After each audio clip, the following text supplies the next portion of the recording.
This is your brain. This is your brain on porn. And this is your brain on heroin. Notice any similarities? This is what you are doing to yourself every time you watch porn. Most people know that porn can create unrealistic expectations for sex, and many say porn is a good stress reliever and it's perfectly normal. This is absolutely not true, and porn has horrible side effects, including severe sexual dysfunction, the shrinking of certain crucial brain regions, and much more.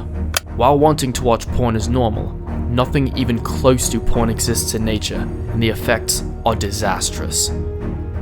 The rate of porn addiction for young men was around 28% in 2011, and is likely far higher now. In this video, we will explore why it's so harmful, and show you how to finally quit porn once and for all. The high quality digital porn we have today is not natural, but interest in porn has been around forever. Ancient civilizations made paintings and carvings of sexual acts. In Europe, nude paintings were common up until the early 1800s, when people started taking nude photographs, but this was costly. As technology improved, we had Playboy magazines, which were difficult to obtain and didn't offer much in the way of stimulation and novelty, having minimal side effects. But in the early 2000s, everything changed. High-speed internet became widespread, and now everyone had access to unlimited porn videos of any genre in the comfort of their own home. This amount of novelty and dopamine was unprecedented. Just after this time is when we started seeing the major effects of pornography, and even more serious effects on the developing brain.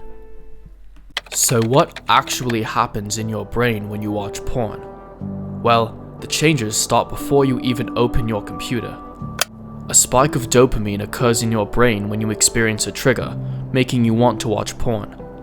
A trigger can be anything from the computer you masturbate on to seeing a hot girl on Instagram. The urge to watch porn and masturbate is strong, as the dopamine levels in your brain are high. Dopamine is not actually a pleasure chemical, but a chemical of wanting and desire. Now, you open up your computer, eagerly anticipating what awaits, and start typing in the URL of your favorite tube site. You see a ton of videos and so many naked women.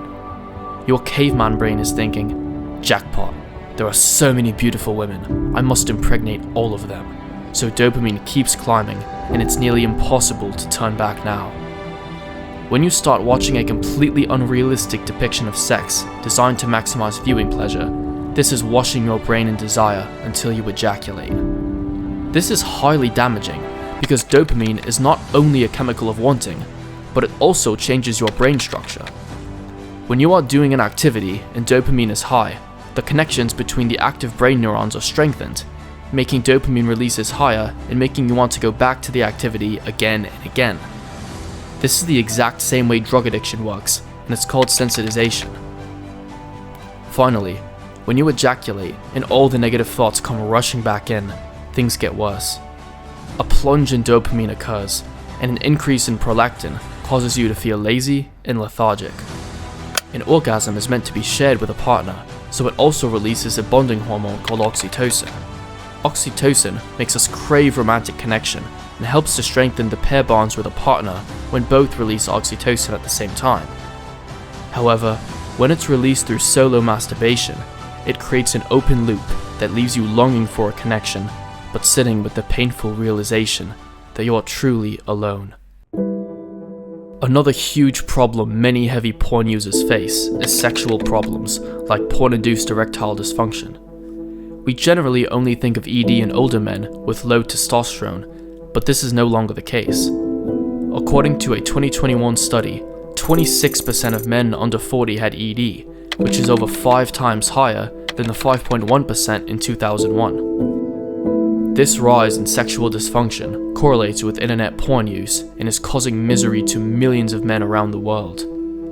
The reason is because their brains learn to only be aroused by porn and not real women, and many have no trouble masturbating to porn. Some men experience other side effects like anorgasmia and premature ejaculation from excessive porn use, although these are less common. However, all men seem to report that real sex feels worse and there's less connection with their partner while they were addicted to porn. Watching lots of porn can really change how we feel pleasure. When people binge on porn, a substance builds up in the brain called CREB. This can make it harder to feel pleasure from things that we normally enjoy, such as hobbies or spending time with friends. As a result, some people may start looking for more extreme types of porn just to feel anything at all. Sometimes, this porn even does not conform with their sexuality. This can lead to a cycle where a person wants to watch porn but doesn't get much enjoyment from it anymore. Over time, life can feel dull and less joyful, making it tough to find happiness outside of the addiction. This isn't a place anyone wants to be.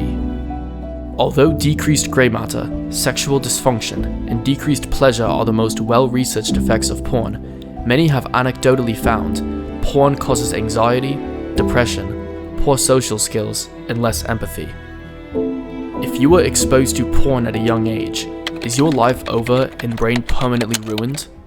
Absolutely not. The human brain can change all throughout adulthood, so tapering down your usage and eventually quitting will have massive positive effects. Here are 4 steps from a leading expert on pornography addiction, Gary Wilson. First, delete all porn. Clear it from your devices. Second, change your environment. Moving furniture around or hanging up new posters can reset triggers and help rewire your brain. Third, use a porn blocker. I recommend OpenDNS Family Shield as it has adult content blockers pre-built in. Finally, use Pavlovian extinction training. This is an extreme training that aims to destroy the link between a cue and a response. The method is to search a porn website, then instantly X out of it. This will be hard at first, but over time it will get easier and easier, and you will eventually break the conditioning. Things like meditation are also good because they train your prefrontal cortex, making you less susceptible to urges. It's okay if you mess up from time to time as well. The point is just to make progress. If you masturbate twice a day right now, try lowering it to just once a day for the next week. Going cold turkey is unfeasible for most people and will just lead to frustration and self-hatred. This is why communities like nofap can become toxic, because they lead to an overly perfectionist worldview where masturbating once is treated as the end of the world. I have personally experienced big changes when I completely cut out porn, like more energy, drive, and focus, and experienced more pleasure from other activities such as reading, and I started seeing women as worthy of love, rather than just someone to have sex with. Maybe it's placebo, but cutting out porn really changed my life, and I'm not going back. Thanks for watching.